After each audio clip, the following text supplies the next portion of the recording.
There's a particular kind of silence that happens when your own daughter introduces you at her dinner party and forgets to mention you raised her alone. Not cruelty, nothing so sharp as cruelty, just a pause, a small skip in the sentence. Like your name was a word she couldn't quite remember how to say in front of her new friends. "Everyone, this is Loretta." That's what she said. Not "this is my mother." Not "this is the woman who worked double shifts at Piedmont Hospital for 28 years so I could go to Spelman." Just Loretta, like I was somebody she'd picked up from a church potluck on her way over. I stood there in her marble kitchen holding a Pyrex dish of potato salad I'd driven 40 minutes in Atlanta traffic to bring. My hands were still warm from the bowl, and I smiled. Because that's what mothers do. We smile when it hurts. We've been smiling through hurt for so long we forget our faces can do anything else. I set the potato salad on the counter next to a charcuterie board that cost more than my weekly groceries. Nobody touched my potato salad that night, not one spoonful. I took it home in the same Pyrex dish, and I ate it alone at my kitchen table on Monday, and it was the best potato salad I've ever made. My name is Loretta Mae Coleman. I'm 64 years old. I live in the same 2-bedroom house on Westview Drive in southwest Atlanta that my husband Clarence and I bought in 1987, may he rest. I worked as a certified nursing assistant for 28 years. I have one daughter. Her name is Crystal Marie, and somewhere between her wedding day and her 35th birthday, she forgot I was her mother. She didn't mean to. That's the part nobody tells you about. The people who hurt you the most sometimes aren't trying to. They're just walking toward a life that doesn't have room for you in it, and they don't look back to see what they're leaving behind. This is not a story about revenge. I'm too old and too tired for revenge. This is a story about a woman who disappeared from her own life one small piece at a time, and the Sunday morning she decided to come back. Let me tell you how it started. In the spring of 2014, I was 52 years old, and I thought I was the luckiest woman in Georgia. Clarence had been gone 8 years by then. He passed in his sleep in 2006, 54 years old. A heart that just gave out one Tuesday night while I was working the overnight shift. I didn't think I'd survive that year, but I did. You do. And by 2014, I had stitched myself back together into something that resembled a whole woman again. My house was small, but it was mine. 2 bedrooms, 1 bathroom, a screened-in porch Clarence built the summer before he died. The kitchen had yellow curtains with lace trim that my mother Beulah had sewn for me when I got married in 1983. Every time I washed those curtains, I thought about Mama's hands.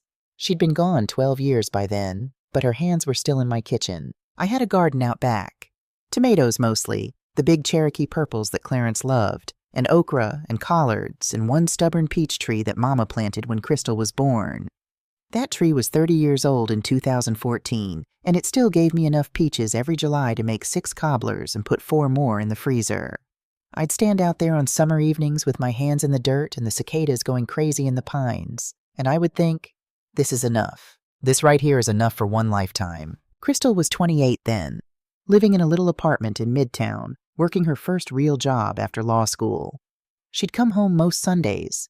Not every Sunday. She was busy, I knew that, but most. She'd pull into my driveway in that second-hand Honda I helped her buy, and she'd walk in the front door without knocking, and she'd say, "Mama, what's for dinner?" Like she was still 15 years old. Sunday dinner was our church. I never missed it. I'd start cooking Saturday night. The greens have to sit. Any black woman over 50 will tell you that. By the time Crystal pulled up Sunday at 2, my kitchen smelled like smothered pork chops and black-eyed peas and cornbread just coming out of the cast iron. I had a little transistor radio on the windowsill that belonged to Mama, and I'd tune it to WCLK so Mahalia Jackson could sing to us while we ate. Precious Lord, take my hand. Lead me on. Let me stand. Crystal would sit at my kitchen table. The same table she did her homework on. The same table Clarence proposed to me over in 1982, and she would tell me about her week, the partners at her firm, a boy she was seeing, a case she was nervous about. I didn't understand half of what she said about the law, but I understood her, and that was enough. I'd nod and pour her another glass of sweet tea and slide another piece of cobbler onto her plate, and she'd say, "Mama, you trying to kill me?" And I'd say, "Girl, eat your peach cobbler," and she would. She called me every night. Every single night. Just a few minutes, sometimes 5, sometimes 20, just to say, "Hey, Mama," just calling to hear your voice. I never took those calls for granted. I knew women at church whose grown children didn't call them from one Easter to the next. I'd lie in my bed with the phone pressed to my ear, and I'd hear Crystal yawn on the other end, and I'd think, Lord, thank you. Thank you for this child. Thank you that she still wants to talk to her old mother. I kept Mama's Bible on the nightstand, the black leather one, cracked down the spine, full of her handwriting in the margins. Prayers for her grandmother, prayers for my daddy, prayers for me the night I was born in 1961. Crystal's name was in there too. Mama wrote it on the blank page in the front the day Crystal was born. Crystal Marie Coleman, November 3rd, 1985. Prayed for, wanted, and loved. I used to read that page every night before I turned out the light. On the back porch, I had a rocking chair Clarence built me the year we got married. White oak, sanded smooth as glass. He said every woman needs one chair in her life that belongs only to her. I sat in that chair every evening from April to October, watching the sun go down over the pines, listening to the neighborhood kids playing 2 streets over. Sometimes the boy next door, Marcus, not the Marcus from later, a different Marcus, a little boy of about 9, would come over and sit on my porch step, and I'd give him a glass of Kool-Aid and he'd tell me about his day at school. Miss Loretta, did you know that dolphins ain't fish? They mammals? Like us. I didn't know that. I told him I didn't. He was so proud to teach me something. First Baptist Church of Westview was 3 blocks from my house. I'd been going there since Clarence and I got married. I sang second alto in the choir. Not a soloist, I never had the voice for that, but solid in the background, reliable. Sister Doris Jenkins sat next to me for 20 years, and every Sunday morning she'd pass me a peppermint during the sermon and whisper some piece of church gossip, and I'd have to bite my cheek to keep from laughing. Pastor Emmanuel had been there since 1991. He'd buried my husband and baptized my grandchild. Well, he would in time. He called me Sister Loretta, and he meant it. That was my world in 2014. A small house, a garden, a daughter who called every night, a church that knew my name, a rocking chair on a back porch, yellow curtains my mother sewed, a Bible with my daughter's name written in my mother's handwriting, a transistor radio playing Mahalia Jackson on Sunday afternoons. I didn't know it was enough until I lost it. That's the cruel thing about a good life. You don't know you're in it. I remember one Sunday in particular, must have been April or May of 2014, because the azaleas were out. Crystal came over for dinner and brought a man with her. Tall, good-looking, skin like polished walnut, a smile that took up his whole face. She introduced him at my door, and she was nervous, I could tell, tugging at the hem of her dress the way she used to when she was little and had something to confess. Mama, this is Marcus Whitaker. Marcus, this is my mother. This is my mother. Clean. Proud. No hesitation. Her whole face lit up when she said it. Marcus Whitaker shook my hand and called me ma'am, and sat down at my kitchen table and ate 2 helpings of my smothered pork chops and told me his mama was from Charleston. He was a 3rd-year resident at Emory, going into cardiology. His parents were both doctors, too. His father was some kind of big deal at Morehouse School of Medicine. I didn't know any doctors personally. I'd spent 28 years emptying bedpans for doctors, but I didn't know any the way Marcus knew them, as peers, as dinner guests, as people whose houses you visited. When he went to use the bathroom, Crystal grabbed my wrist across the table. Mama, what do you think? I think that man is going to ask you to marry him before Christmas, I said. She laughed so loud. Mama, stop. Baby, I watched him watch you. He already decided. He's just working up the nerve. She squeezed my hand. I love him, Mama. I know you do, baby. Do you love him? I looked at her face. My daughter's face. The face I'd washed with a soft cloth when she was 3 days old and screaming. The face I'd held between my hands the day her daddy died and told her we're going to be okay. We're going to be okay. We're going to be okay until one of us believed it. I love anyone who loves you right, I said. She got up and came around the table and put her arms around my neck and pressed her cheek against mine. She smelled like the cocoa butter lotion I'd been buying her since she was 16 years old, and she said right in my ear, "You're the best mother in the whole world. I hope you know that." I knew it. That was the last Sunday for a long time that I felt like I knew it. Marcus proposed in October. They got married the following June, 2015, at a venue out in Buckhead that cost more than my yearly salary. His mother, Dr. Vivian Whitaker, planned most of it. I was told what dress to wear. I wore it. I smiled for the photographs. I danced with Crystal's uncle at the reception, and I cried a little when Pastor Emmanuel gave the blessing, and Crystal hugged me at the end of the night and said, "Mama, thank you for everything." And I went home to my little house on Westview Drive, and I sat in my rocking chair on the back porch, and I thought, she's still mine. She's just somebody else's too now. That's how it's supposed to be. I thought that. I believed that. And for the first year, it was even true. The first thing that changed was the phone calls. She still called. I want to be clear about that. Crystal didn't stop calling me the week after her wedding. Nothing so clean. It's just that the every night calls became every other night calls. Then Sunday and Wednesday calls. Then just Sundays. Then some Sundays. Each shift was small enough that I couldn't point at it.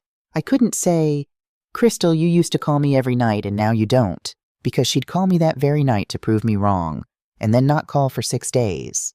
It was the kind of change you only notice when you look back at the calendar. In November of 2015, 5 months after the wedding, I realized I hadn't heard her voice in 11 days. 11 days. I counted them on my kitchen calendar, the one from the funeral home that Pastor Emmanuel gives out every Christmas. 11 little squares with nothing in them. I didn't call her to complain. I called her to say hi. She picked up on the 4th ring and she was breathless, laughing about something on her end, and she said, "Mama, I was just thinking about you." And she was. I believed her. Crystal never lied to me, not even then. She was thinking about me. She just wasn't calling me. I told myself she was a newlywed. I told myself newlyweds are busy. I told myself that when I was a newlywed with Clarence, I didn't call my mother every night either, and Mama didn't hold it against me. But Mama also didn't live alone. Year 2, Thanksgiving 2016, was the first one she didn't come home for. Marcus's parents had a house in Hilton Head. Crystal called me 2 weeks before Thanksgiving, and her voice had that careful, rehearsed quality I recognized from when she was 13 and about to ask if she could go somewhere I wasn't going to let her go. "Mama, Vivian really wants us all down at the beach house this year, the whole family. And I was thinking, maybe you could come too. It would be really nice." I knew what she meant. I knew what really nice meant. It meant she wanted me to come, and also she was terrified I would come. It meant Vivian Whitaker had not actually invited me. Crystal was inviting me on Vivian's behalf, without asking Vivian first.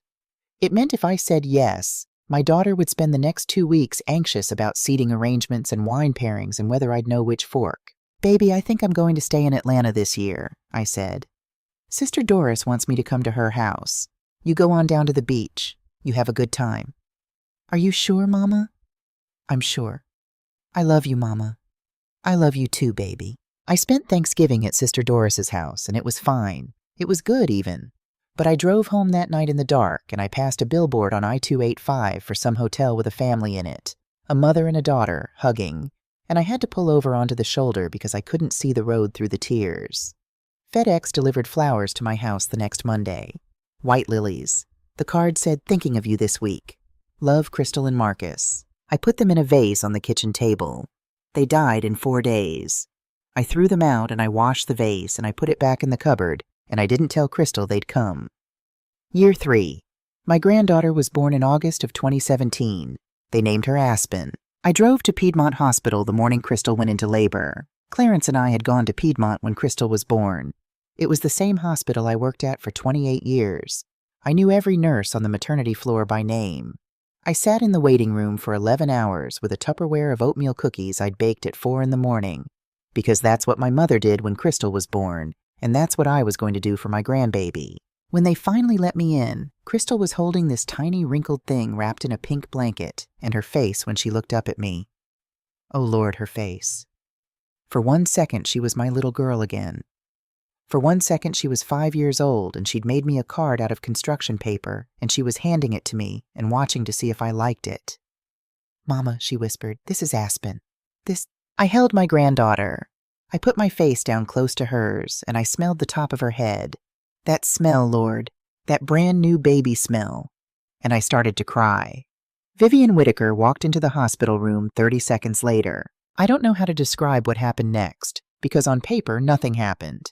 Vivian said hello. Vivian admired the baby. Vivian said, "Loretta, so good to see you." But something in Crystal's shoulders changed the second her mother-in-law walked in. She sat up straighter. She adjusted the blanket.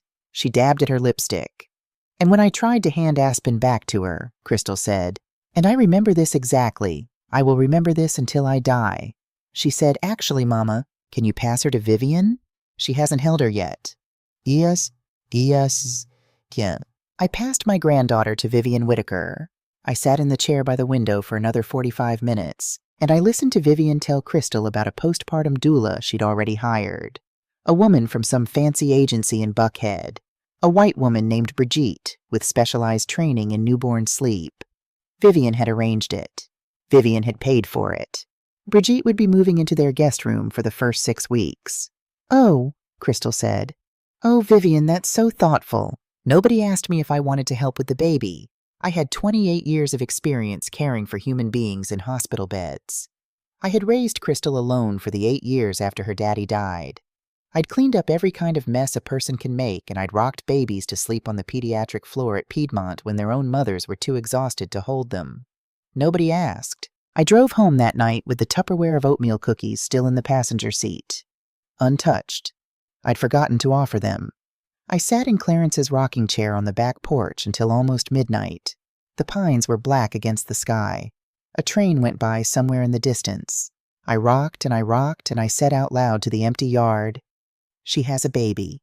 You have a granddaughter. That is a gift. That is a gift. That is a gift." I said it until I almost believed it. Then I went inside and I put the oatmeal cookies in the freezer, and I went to bed, and I did not cry, because I was saving my crying for a day I couldn't yet see. I went to visit Aspen for the first time in April of 2018. She was 8 months old by then. Crystal had not brought her to my house, not once in 8 months. There was always a reason. The drive was too long. Aspen had a cold. Brigitte had a schedule. Marcus didn't like to travel with her before she was sleeping through the night. I understood all of the reasons individually. It was only when I stacked them on top of each other that they started to look like a wall. So I drove to their house. Crystal and Marcus had bought a place in Loretta, 43 minutes north of me in no traffic, and an hour and a half in any traffic that mattered. 5 bedrooms, a pool, a neighborhood with a gate and a little security booth where a man in a uniform had to call Crystal to confirm I was allowed in. I sat in my Honda at that gate for 4 minutes while the guard called my daughter. I watched a woman jog by with a golden doodle. I watched a white mother push a stroller past the fountain. The guard came back to the window and said, "Mrs. Whitaker says go on through, ma'am." And I thanked him, and I drove very slowly through streets where every house looked like the house next to it. And I wondered how my baby girl had ended up living somewhere a stranger had to call her to let her own mother in. Crystal met me at the door in yoga pants and a cashmere sweater, and Aspen was on her hip. I reached for my grandbaby, and Aspen looked at me, and her little face crumpled up, and she started to cry. She turned her head into Crystal's shoulder, and she wailed. "Oh, Mama," Crystal said, rocking her, embarrassed, not meeting my eye. "She's in a stranger danger phase. The pediatrician says it's totally normal around 8 months. Stranger danger. My granddaughter didn't know me well enough to not cry when I reached for her. I stood in the front hall of that big house, and I smiled and I said, 'Of course, baby. Of course. Let her warm up to me.' She never did warm up to me. Not that visit. She cried every time I got close. Eventually I sat on the couch and I didn't try anymore. I just watched Crystal with her from across the room. I watched the way Crystal talked to her, a certain sing-songy voice, the vowels flattened out, the Georgia rounded off them. My daughter had been taking elocution lessons. I didn't know that until that day. She said bath instead of barth. She said can't with a hard flatter that belonged to a woman from Connecticut. She'd been erasing her own voice, and she'd never told me. Brigitte came out of the kitchen with a bottle. A thin white woman in her 40s, hair in a sleek bun, an easy smile. She said, "Oh, you must be Crystal's mother. I've heard so much about you." And she shook my hand, and she took Aspen from Crystal, and Aspen stopped crying instantly. Aspen reached up and patted Brigitte's cheek. I stayed for lunch. Crystal made a kale salad. I ate it. I drove home. That night I called Sister Doris. I didn't tell her any of it. I just said, "Doris, girl, tell me something funny from church this week." And she did, and I laughed, and I didn't cry until after I'd hung up the phone. Year 5. In the summer of 2019, I made the mistake of bringing food. It was Crystal's 33rd birthday. I drove up to Loretta with a whole Tupperware tower in the back seat, her favorite macaroni and cheese, a pan of cornbread, a peach cobbler made from the tree in my backyard, and a mason jar of sweet tea, because Crystal always said nobody made it right but me. She met me at the door, and her face did something when she saw the Tupperware. A little flicker. Gone so fast I almost missed it. "Oh, Mama," she said, "you didn't have to bring all this. It's your birthday, baby. It's just, Marcus is doing Whole30, and I've been trying to cut sugar, and—" She took the cobbler from my hands, and she was already walking it toward the kitchen. "It's so sweet of you, really. We'll definitely eat it." They did not eat it. I know because I was still there at 9 that night when Crystal scraped most of the macaroni and cheese into the trash. She didn't know I could see her from the hallway. She was talking to Marcus while she did it. "I can't have this stuff in the house. It's like heroin to me. I'll eat the whole pan." They laughed.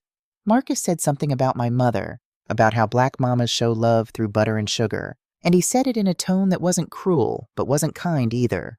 It was the tone of a person observing a cultural artifact from a safe distance. I walked into the kitchen and I pretended I hadn't heard. I said I was heading home. Crystal hugged me at the door and said, "Mama, thank you so much for coming. This meant everything." She called me 3 days later and said very gently, "Mama, I love that you want to bring us food, but maybe next time we could just, order in. Marcus is really trying to eat clean, and it's hard when there's a pan of cobbler on the counter, you know?" I said, "Of course, baby. I understand." I hung up the phone and I stood in my yellow kitchen with Mama's lace curtains, and I looked at the cast iron skillet on the stove. The skillet I'd been making cornbread in since 1983. The skillet Mama gave me at my wedding. And I thought about how food was the only language I had left for my daughter. Every meal I'd ever cooked her was a love letter. And she'd just asked me, as gently as she could, to stop writing. I put the skillet away in the cabinet under the stove. I didn't make cornbread again for 4 years. Year 6. The wedding was in Charleston. A college friend of Crystal's, some Howard girl named Simone who'd married into another doctor family. The kind of wedding that had a save-the-date video and a wedding website and cost more than my first house. Crystal flew me down. She bought my plane ticket and booked my hotel room. I was grateful. I hadn't been on a plane since Clarence's funeral in 2006. At the reception, Crystal was working the room, beautiful in a green silk dress, Marcus on her arm. She was introducing people to other people, laughing, touching elbows, doing the work of being the kind of woman she'd become. And she spotted me across the ballroom, and she waved me over, and she pulled me into a little circle of women I didn't know. "Everyone," she said brightly, "this is Loretta." 3 women looked at me. One of them, a lawyer from Atlanta with diamond studs the size of peas, said, "Oh, lovely to meet you. How do you know Simone?" And I waited for Crystal to say it. I waited for my daughter to say, "This is my mother." I waited for 1 full second, 2 seconds, 3. She didn't. She was already turning to signal the waiter for more champagne. I said, "I'm Crystal's mama." The lawyer's face shifted. Just a little. Just the way a face shifts when it recalibrates. She said, Oh, of course I should have seen it. You have the same eyes." And she smiled bigger, and the conversation kept going, but something inside me had folded up very small and gone quiet. Crystal never noticed. She turned back into the circle 30 seconds later and kept chatting. She'd forgotten she introduced me. She'd forgotten what she said. To her, it was nothing. I left the reception at 10. I walked back to the hotel by myself. Charleston was warm, and the air smelled like pluff mud from the marshes, and I walked past houses with their shutters thrown open, families having dinner inside, and I thought about Mama. And I thought about what Mama would say if she were alive, and I thought I could almost hear her. "Baby, when a person shows you who they are, you don't have to take it personal, but you do have to believe them." Year 7. Aspen turned 4 that summer. I sewed her a dress. I hadn't sewn anything since Crystal was in high school, but I got out my mother's old Singer, the black one with the gold lettering that Mama taught me on when I was 9 years old, and I found a pattern in a folder in the hall closet, and I spent 3 weeks making a pale yellow sundress with smocking across the chest and tiny white daisies embroidered along the hem. I did the smocking by hand. My eyes aren't what they used to be. It took me 4 evenings on the back porch, in Clarence's rocking chair, with my reading glasses slipping down my nose. I mailed it to Alpharetta in a box lined with tissue paper. I tucked a card in with it. "For my Aspen, from Nana, made with love." I didn't get a thank you call. I got a text 6 days later. "Mama's so sweet of you. She loved it." 2 months after that, I was scrolling Instagram.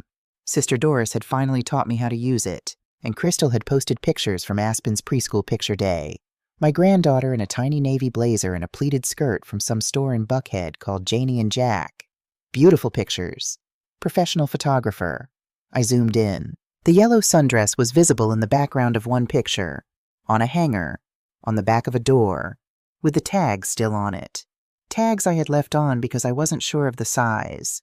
Crystal had never taken the tags off. Aspen had never worn the dress. I set down my phone on the kitchen table and I sat in the yellow kitchen light, and I did not cry. I was past crying by then. I just breathed in and out, the way the hospice nurses had taught me to breathe with dying patients at Piedmont. Slow, steady, through the nose, out through the mouth. And after a while I got up, and I unplugged Mama's singer from the wall, and I carried it back to the hall closet. And I did not sew anything else for anyone for a long, long time. Year 8. "Mama, you should really update this place." Crystal said it in September of 2021. She'd come over for exactly 47 minutes. I timed it. I don't know why I timed it. I just looked at the clock when she walked in and when she walked out, and she said it while she was standing in my living room, looking at the couch Clarence and I had bought in 1994. "The upholstery's coming apart, Mama, and this wallpaper. Oh my God, how long has this been up? You could do so much with this room. I know a woman who does interiors. I could have her come down and do a consultation. It wouldn't even be that much. I like my house, Crystal. Mama, I'm just saying, I like my house." She heard something in my voice. She looked at me, and for 1 second she was my daughter again. Really my daughter, not the woman she'd become. For 1 second she looked like she was going to say, "I'm sorry, Mama." But the second passed, and she laughed a little, and she said, Okay, I hear you. I just want you to be comfortable." I was comfortable. That was the thing. She couldn't see it. She thought comfort was new. She thought comfort was something you bought. When she left, I walked through my house slowly. I touched the couch, the wallpaper, a pale blue toil, faded now, that Clarence and I had picked out at a little shop on Cheshire Bridge Road in 1993. I touched the yellow curtains in the kitchen. I touched the cast iron skillet, still in the cabinet under the stove.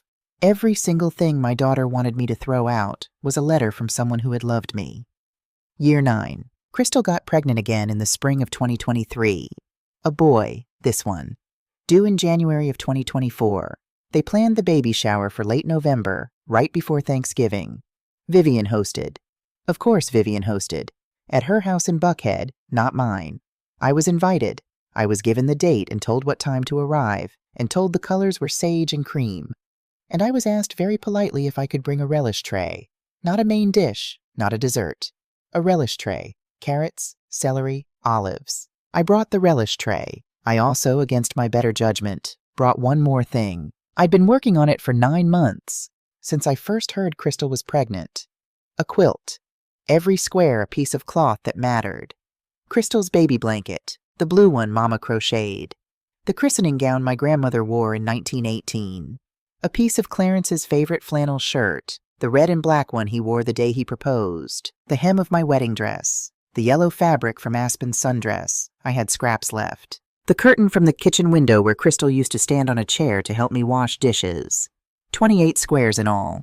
28 years of a family, stitched together for a child who didn't exist yet. I wrapped it in brown paper with twine because I liked the simplicity. I put it in a cloth bag. I drove to Buckhead. The shower was beautiful.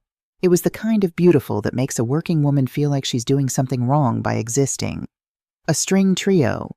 A florist had done the whole thing in eucalyptus and white peonies.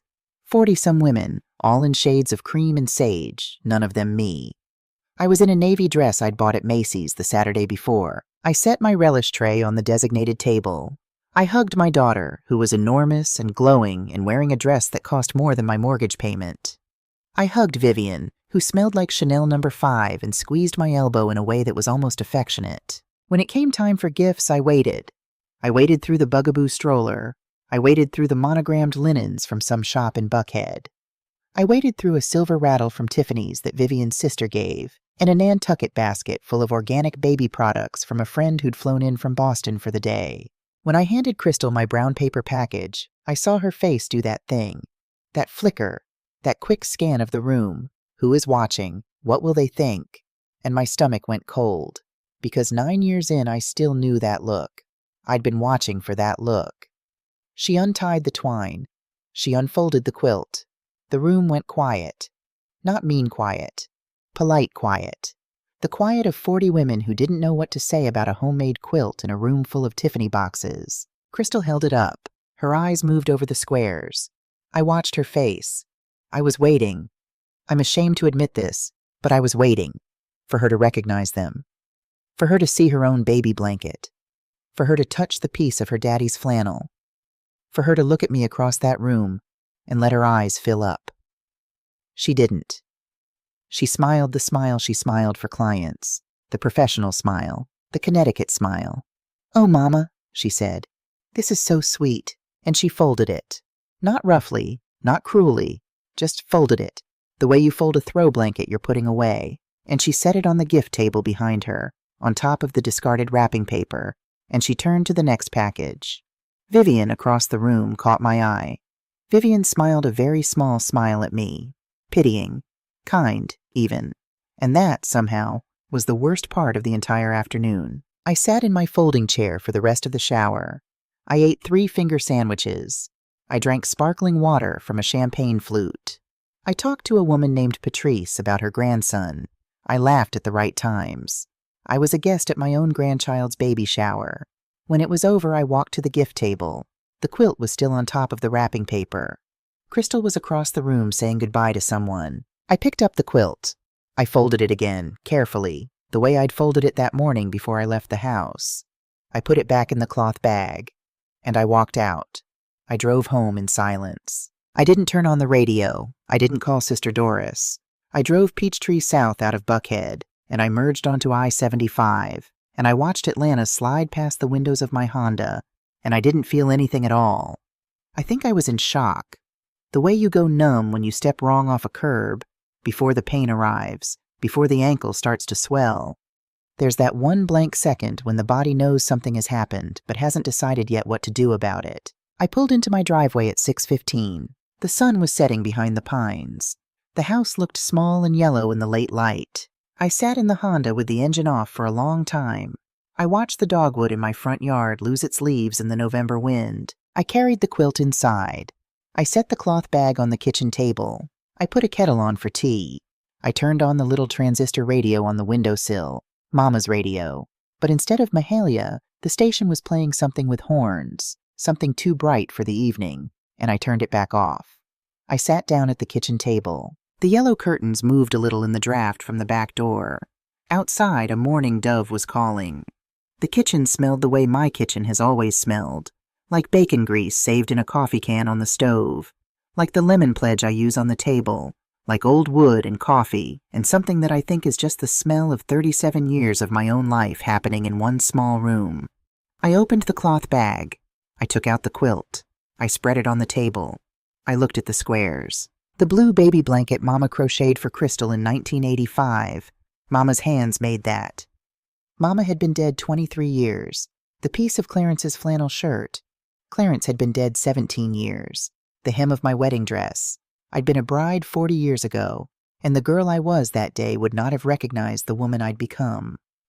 My grandmother's christening gown. She'd been born in 1901. This quilt had 80 years of dead women in it, and one piece of my living daughter, and my living daughter had set it on a pile of wrapping paper and turned away. I sat at my kitchen table and I told myself the truth for the first time in 9 years. I said it out loud. Alone. To my yellow curtains and my cast-iron skillet and Mama's radio and the mourning dove in the yard. I said, I have spent 9 years being a mother to a woman who does not want a mother anymore. I waited to cry. I didn't. And the pain of it, I said, is not that she hates me. She doesn't hate me. It would be easier if she hated me. The pain of it is that she has forgotten me, and I have agreed every day for 9 years to be forgotten. I have made myself small. I have not brought food. I have not sewed. I have not asked to hold my grandchildren. I have apologized for the wallpaper in my own house. I have answered to Loretta in rooms where I should have been Mama. I have done all of this because I was afraid that if I asked for more, she would give me less. And she gave me less anyway. The kettle whistled. I didn't get up. I am 64 years old, I said. My mother raised 4 children in a sharecropper's cabin in Macon, Georgia, and she did not apologize to anybody for anything, and she died knowing her own name. My grandmother was born the year Booker T. Washington spoke at the Cotton States Exposition, and she buried 3 babies before she was 30, and she did not become smaller for anyone. And I have let my one living child treat me like a woman who should be grateful to be invited to bring the relish tray. The kettle kept whistling. I got up, I turned it off. I made my tea. I came back to the table. Nobody did this to me, I said. That's the part I keep trying to understand. Crystal did not set out to hurt me. Marcus did not set out to hurt me. Vivian, God help her, is a woman doing what she thinks is right for her son. There is no villain in this kitchen tonight. There is only me, and 9 years of silence, and the small choices I made one after another to stay inside a story where I was disappearing. I drank my tea. I am not going to fight my daughter, I said. I am not going to call her and scream at her. I am not going to write her a letter. I am not going to tell her mother-in-law anything. I am not going to make a scene. I am too old for scenes. I'm too tired for scenes. I looked at the quilt on the table. I put my hand flat on top of it. I could feel Mama's crochet under my palm. I could feel Clarence's flannel. I am, I said, going to remember that my name is Loretta Mae Coleman. I am going to remember that I was somebody before I was Crystal's mother. I am going to put the skillet back on the stove. I am going to open the singer. I am going to put my hands back in the dirt in the backyard. I am going to go back to First Baptist on Sunday. I am going to stop making myself small so that my daughter can be comfortable in a life that has no room for me. I picked up the quilt. I carried it into my bedroom. I folded it, carefully, and I laid it across the foot of my bed. I sat down on the edge of the bed.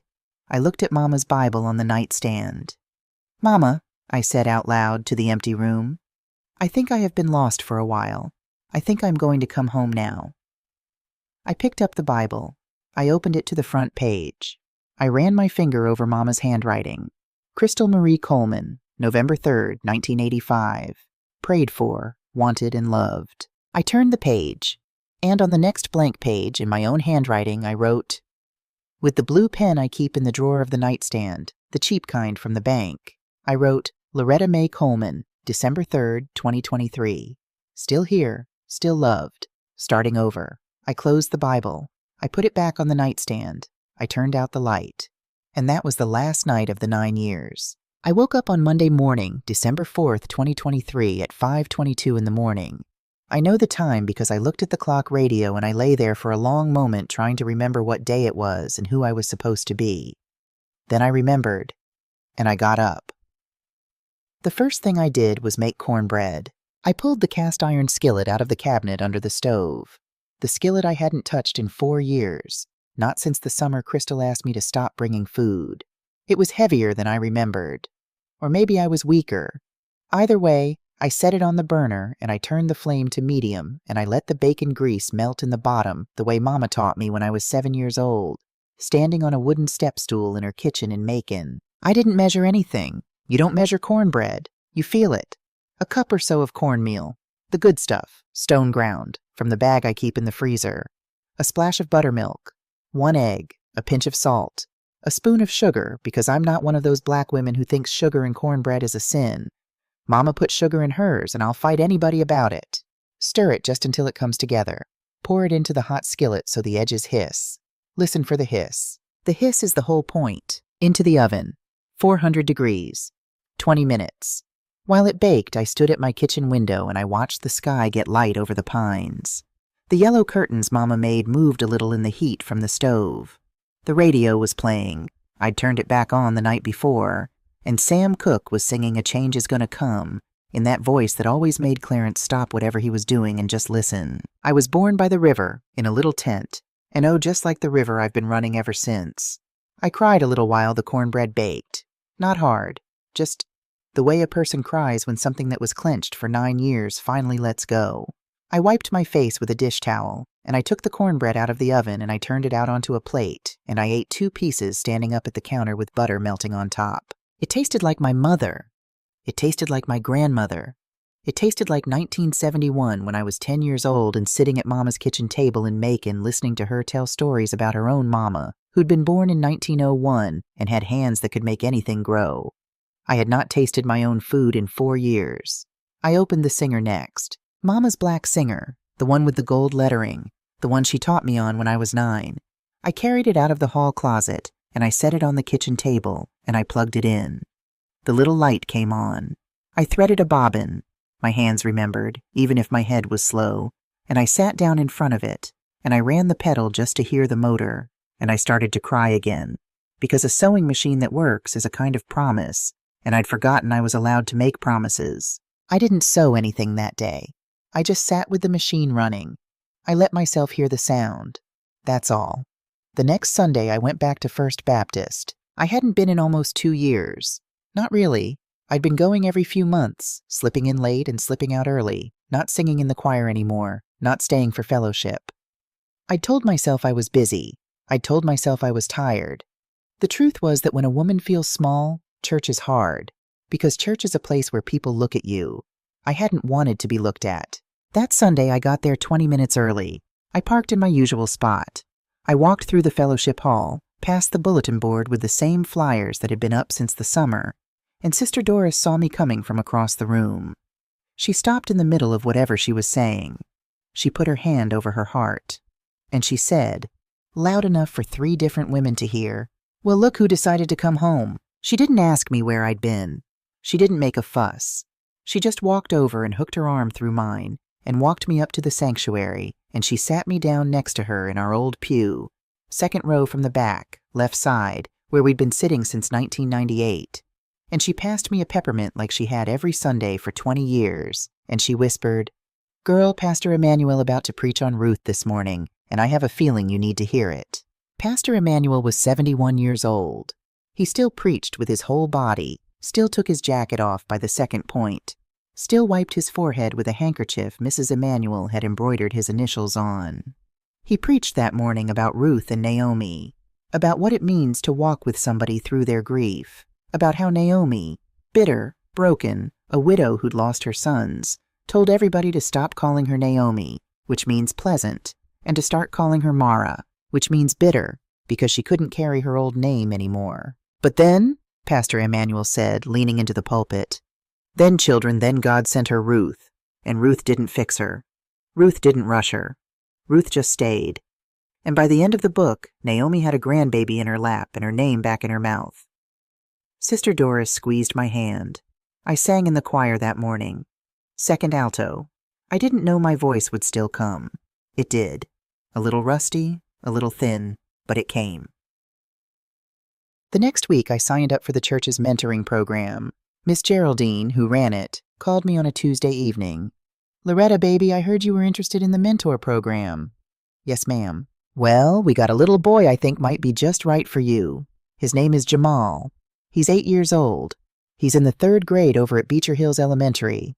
His mama's incarcerated down in Hawkinsville, and he lives with his grandmother, but she works nights. And this boy, Loretta, this boy just needs a woman who will sit still with him sometimes. You understand what I'm saying?" I understood what she was saying. Jamal came to my house for the first time on a Saturday in January. His grandmother, Miss Anita, drove him over. She was my age, maybe a little older, a thin woman with tired eyes who'd been raising this grandson alone for 2 years. When she brought Jamal up to my porch, he was hiding a little behind her leg. He had big glasses and a gap between his front teeth and a brand new backpack that was too big for him. "Jamal," Miss Anita said, "this is Miss Loretta. She's going to be your friend." He looked up at me. He didn't smile. He didn't say anything. He had the face of a boy who had already learned not to expect too much from grown-ups. I crouched down. My knees are not what they used to be, but I crouched down, and I said, "Jamal, I'm going to be straight with you. I don't know how to be a friend to an 8-year-old boy. It's been a long time since I had one in my kitchen, so you're going to have to help me, okay?" He looked at me for a long second. Then he nodded. I said, "You want to help me make cornbread?" He said very quietly, "I never made cornbread before." I said, "Well, baby, you came to the right house." Jamal and I made cornbread every Saturday after that. He'd stand on the same little wooden step stool I used at my mother's kitchen counter in 1968. I'd saved it all these years, God knows why, maybe for this. And he'd measure out the cornmeal, and he'd crack the egg with a terrible thwack on the side of the bowl. And by March, he could make a pan of cornbread almost as good as mine. He called me Miss Loretta. Then he called me Miss Lowe. By May, he was calling me Grandma Lowe, without asking me, without making a thing of it, just, that was my name to him now. I didn't correct him. I wasn't going to correct him. If that child wanted to call me Grandma, then Lord, he could call me Grandma. In February, I planted the garden. I hadn't planted a real garden in 3 years. I'd let it go to weeds, let the tomato cages rust, let the peach tree drop its fruit on the ground where the squirrels got it. That February, I went out in a pair of Clarence's old work gloves, and I tore out the weeds, and I turned the soil, and I ordered seeds from a catalog like my grandmother used to do. Jamal helped. He was terrified of earthworms until about the 3rd weekend, when he picked one up and named it Kevin and carried it around in a mason jar for an hour. Miss Anita sat in Clarence's rocking chair on the back porch and drank sweet tea and laughed at us and said her grandson had never had dirt under his fingernails in his whole life, and she was glad somebody was finally teaching him it wouldn't kill him. And then, in March, I called my daughter, not to fight, not to explain 9 years, just to tell her the truth about Easter. Crystal picked up on the 2nd ring. "Mama, everything okay?" "Everything's fine, baby. I'm calling about Easter." "Oh, okay. Yeah, we were thinking we'd do Easter in Alpharetta this year, like last year, and—" "Crystal." "Ma'am?" I took a breath. I was standing at my kitchen window. The forsythia along the fence had just started coming in yellow. The kettle was on. The singer was open on the table behind me with a little yellow dress in progress under the needle. Jamal's cousin's little girl was turning 4, and I was making her a dress, because I was sewing again, because my hands remembered. "Baby," I said, "I'm not going to come to Alpharetta this year." A long pause. "Mama, is something wrong?" "No, baby, nothing's wrong. I'm going to host Easter here, at my house.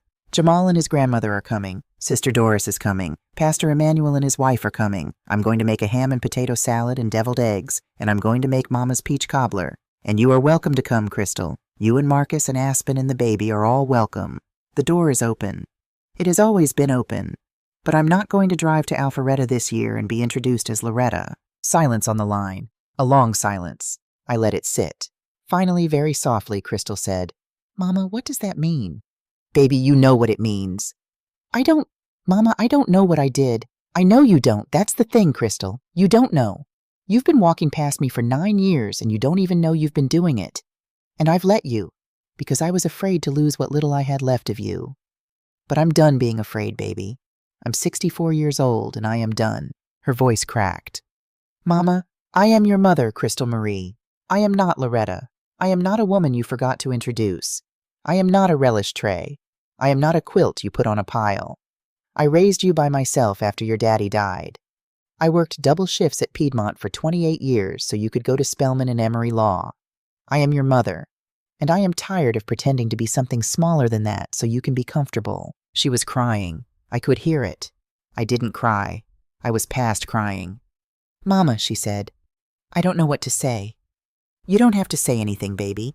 I'm not calling to make you feel bad. I'm calling to tell you where I'm going to be on Easter, and to tell you the door is open. That's all. You think about it. You do whatever you need to do. I love you." I hung up. I stood at the kitchen window for a long time after. The forsythia moved in the wind. The kettle started to whistle. I made my tea. I sat down at the table and I looked at the little yellow dress under the singer's needle, and I thought, I don't know if she'll come. I don't know what she'll do with what I just said. But I said it. After 9 years, I said it. And whatever happens next, it happens to a woman who told the truth. I picked up the sewing and I went back to work on the hem. Easter came on the last day of March. Crystal didn't come. I wasn't surprised. I'd given myself permission not to be surprised. She sent me a text the morning of, "Mama, I love you. I'm sorry. I need some time to think. Happy Easter." I read it once.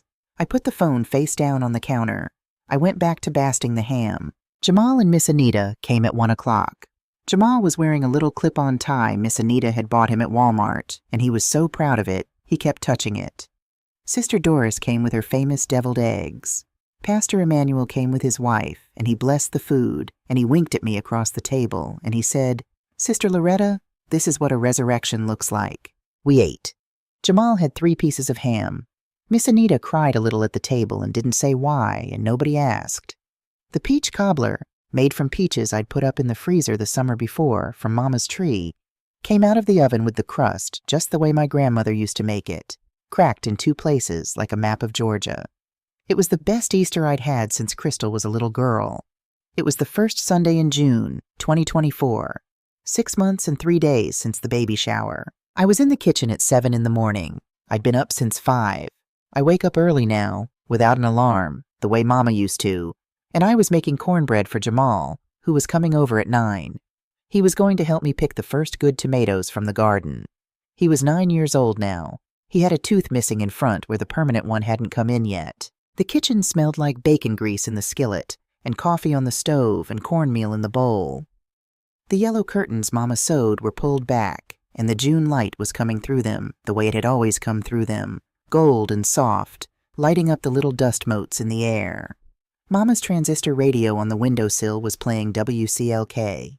Mahalia Jackson was singing "Take My Hand, Precious Lord," the same song she sang at Dr. King's funeral, the same song that had been playing in my kitchen on Sunday mornings for 40 years. Out on the back porch, Clarence's rocking chair was empty and waiting.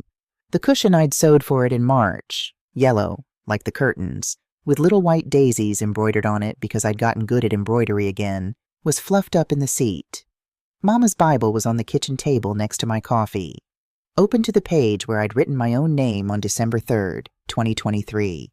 Loretta Mae Coleman, December 3rd, 2023. Still here, still loved, starting over. I poured the cornbread batter into the hot skillet, and I listened for the hiss. It hissed. The phone rang. I looked at it. It was Crystal.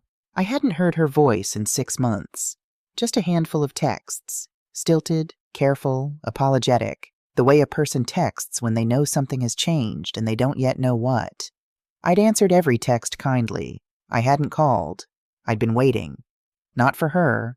For myself. For the version of me that could pick up that phone from a place of wholeness, not from a place of hunger. I picked up. "Mama?" Her voice was different. Not the Connecticut voice. Not the professional voice. It was the voice of a woman who had been crying for a while. "Hey, baby. Mama, can I come home this weekend? Just me. No Marcus. No Aspen. No the baby. Just me. I just want my mother." I looked at the cornbread in the oven through the little window. I looked at Mama's Bible on the table. I looked at the yellow curtains. I looked at Clarence's rocking chair out on the porch. I thought about the quilt folded across the foot of my bed. I thought about the night I wrote my own name down. I thought about 9 years of making myself small and 6 months of coming back. "Baby," I said, "the door's open. It's always been open." She started to cry. Real crying. Not the polite crying she'd done on the phone in March. The crying of a grown woman who had been away too long. "Mama, I don't even know what to say to you." "You don't have to know, baby. Just come." When should I come?" "Whenever you can get here. I'll be making cornbread Sunday morning.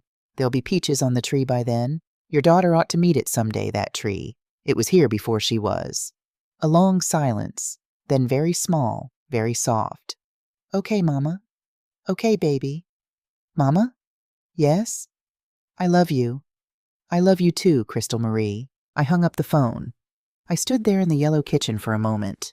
Sam Cooke was on the radio now. The cornbread was almost done. Outside the window, the dogwood was in leaf.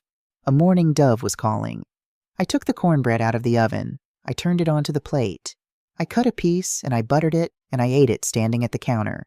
And I looked out at the back porch, at the empty rocking chair, at the garden beyond, and I thought, I don't know the exact morning I came back to myself, but I know I was making cornbread on a Sunday in June for a boy named Jamal who calls me Grandma, with my mother's curtains in the window and my mother's Bible on the table.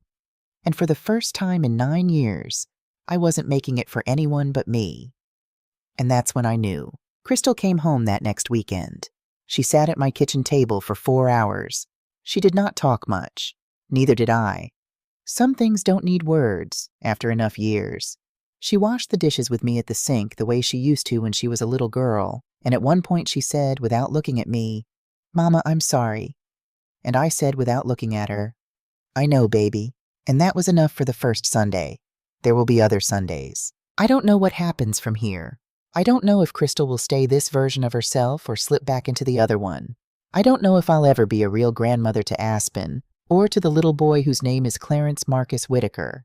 She named him after his daddy and after mine, and I cried when she told me, and I'm still not over it. What I know is this. I am 64 years old. I have a garden and a rocking chair and a Bible with my name in it. I have a boy named Jamal who calls me Grandma Lowe. I have a church that remembers me. I have a skillet that works and a sewing machine that runs and 2 hands that still know how to make something out of nothing. If you're watching this and you have been slowly disappearing from your own life for somebody who does not see you, a child, a husband, a sister, a friend, I want to tell you something. Nobody is coming to give you back to yourself. You have to go and get her. She's still in there. She is waiting in the kitchen you stopped cooking in the sewing you stopped doing, in the church pew you stopped showing up to, in the garden you let go. She's been waiting the whole time. Go get her. This is a fictional story. Loretta is not a real person, but the feeling is real. I have heard from hundreds of mothers and grandmothers and aunties who have lived some piece of this. If any part of it was your piece, I want you to tell me in the comments. I read them. I read everyone. And if this story meant something to you, share it with a woman you love who needs to hear it. Because you were somebody before you were anybody's mother, and you still are.